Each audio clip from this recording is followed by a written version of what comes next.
good. It's been good. Thought it was a lot better than last Monday. That's like I told you, last Monday was a bad deal just because it was coming off of Labor Day. They were good Monday and good today. We had two good practices and got after it today like we like to do, and we'll get after it tomorrow and then start dialing back some. Coach, how much is Jordan Hall, Xavier McLeod been able to do, and also Nate Frazier? He okay since he got dinged up. Yeah, Nate's great. Jordan and Xavier have got pads on and got running and moving around, doing some functional movement stuff. Got to do Indy and doing some stuff, so we'll see how it goes. But I'm proud of both of them because they're pushing. They're pushing hard. Yeah, Coach, obviously they've had a bunch of offensive turnover over the last couple of years. I'm curious how much you think they have changed offensively, or are you preparing for this same old Kentucky, for lack of a better term? No, I mean, when you change coordinators, then you change offenses, right? I mean, there's different tendencies and things like that, but their coordinators have been really successful. They've had good quarterback transfers. They've had guys come in there and play, and he's had coordinators move on. He's made some changes, but you prepare for the guys that's there.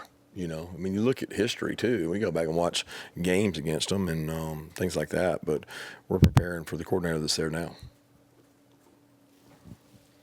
Coach, yeah, you referred a couple of times leading up to this game just about the gauntlet that awaited you guys. 8 SEC games in a row. It got me looking, and you and just 2 other teams in the league have that kind of setup where you're playing 8 in a row. Granted, you have the 2 bye weeks. The buys in there, yeah. But just wondering your thoughts on it. Was that what was your first thoughts on that? And could that have been avoided, or is it just is what it is, and you just take what you get? Yeah, I mean, most people finish their season with a rivalry game, right? We got a lot of interstate rivalries. I'm thinking Alabama, Auburn, but other people play rivalry games to end. We don't. We have a ACC game, so our rivalry game is out of our conference. So that makes it difficult. You open with Clemson, that makes it difficult, and they fall where they fall. So I don't have much control over that. Kirby, seems like every year Kentucky's got a really good ground game. Just what's your impressions of their run game this year? Yeah, really physical. They add the extra element with the quarterback. Both quarterbacks are good runners and throwers. They've done a tremendous job of mixing that up and using those guys' legs. And they're a physical team. I think they had 18 consecutive runs against South Carolina. I don't know that I've played against a team that had 18 consecutive runs in a long time. They're physical up front. They've got good backs. They've got good scheme. They have Mark has a workman-like, blue-collar, toughness, physicalness, win the line of scrimmage mentality, and that carries over into his offense. So, we've always said this has been the physical game most physical game we've played in most years. Especially when we've played up there, our kids have come out and said that. So we're preparing for a super physical game with a really physical run game. Coach Turning of Dawkins got on the field a lot last week and made some stops. What do you want to see from him going forward as y'all begin conference schedule? I want to see him lead. I want to see him continue to practice with great effort so that he can play in the games with great effort and sustain more snaps. He's practicing a few more reps now. With Michael being out, he's played more reps, and he's got to be able to keep the high level of conditioning, playing more snaps. And I thought he did that the last game. Yeah, what'd you see out of Janelle this past Saturday coming off the injury, and what does he bring to your secondary that sort of makes him unique in that group? He's tough. He's physical. He seeks contact. He has learned our defense. He was a kid that was really talented coming out of high school. He was talented last year, but he wasn't knowledgeable of the football concepts we do.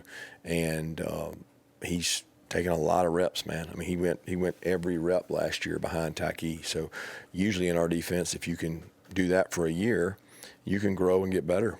And he's done that. I mean, the jump he made this past spring was just really incredible. And, he and Ja'Cory doubles as a safety, but Ja'Cory also plays star and gets a lot of work. And the two of those guys have really given us good physical stars that can also cover.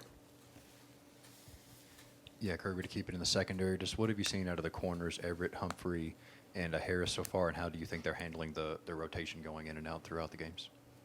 Well, they do it all day at practice, so it's not like I handle it. It's the same way they practice every day. They're in sometimes and they're out sometimes. So I think they handle that fine, and they're doing a good job what we've asked them to do. There's a lot of area they can clean up and play better, and we're in constant pursuit of getting better with those guys. Kirby, I guess you'll have to settle on a travel roster for the first time this year. What goes into that for you guys? Just a numbers game of special teams. I mean, with 74, you're not usually talking about starters. You're talking about a travel roster of guys that are going to be, emergency players. Have to go in. You lose somebody. We've been up there before and had, a couple injuries and had to fill in with guys at Kentucky. So probably the 65th to the 74th guy are special teams picks and guys that can play on special teams. Coach, I remember Coach Schumann when talking about Jonell. Again, was like I said, with Tyke was mentioning how much he learned, playing, with him under him, so to speak. Is that something that's pretty typical of young guys like that? They're always learning from their older teammates, or is that something that some do better than others? Yeah, I hope it is. I mean, that's the older player's job, right? Set a standard, set an example. Helps to help those guys, and it's happened before where that guy takes their job if he's more talented and can learn fast. But that's the unselfish nature of our business. I watched Dan really help Malachi, and Malachi ended up taking over for him, and he got a lot of playing time in his place. But Dan never blinked about it, and that's just the culture of our place. Yeah, you've long said that this game against Kentucky is usually one of your most physical, if not the most. And with you and Mark Stoops being the longest tenured coaches in this league, I wonder, is there something to physicality and being that physical consistently that leads to sort of long-term success, or at least sustained success at a program? I don't know about that. We've had some really physical teams, and the coaches haven't lasted. I mean, it's not a guarantee. There's a lot of things that go into sustaining a good program, and Mark's done a incredible job at a place it's tough in Kentucky. It's got a great basketball program. They don't have the recruiting base we have. He's gone out and done it. He's gone into other areas to do it. It has a lot more to do, to me, with recruiting and size and the line of scrimmages than it does just the physical nature. Any more questions, Coach Moore?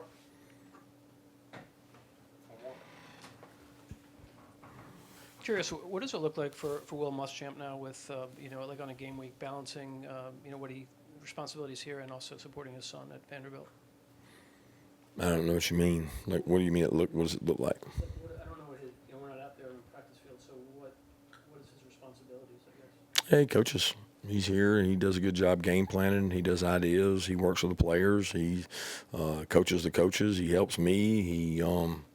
He does what he did last year. I mean, I wouldn't say any change in that dynamic other than he gets to, be with his family.